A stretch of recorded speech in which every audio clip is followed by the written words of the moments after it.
మనం 7 శనివారాలు వెంకటేశ్వర స్వామికి చేసుకున్న తర్వాత 8వ శనివారం మనం పిండి దీపాలు అయితే పెట్టుకుంటాం కదా, ఆ పిండి దీపాలని మనం ఎక్కడ పడితే అక్కడ పడేయకూడదు. అవి గోవుకు కానీ మనం కోడిపిల్లలు పక్షులకు పెడితేనే మంచిది. 90% గోవుకు పెడితేనే మనకి ఫలితం అనేది బాగుంటుంది.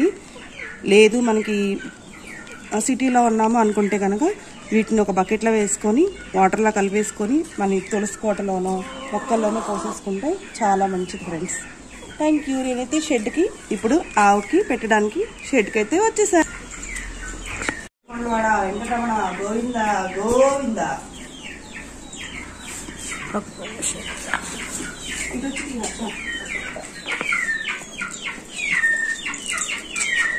మనం చక్కగా బెల్లంతో పిండితో చేసుకుంటాం కాబట్టి ఆవు కూడా గోమాత చాలా ఇష్టంగా తింటుంది. మీరే చూడండి ఫ్రెండ్స్.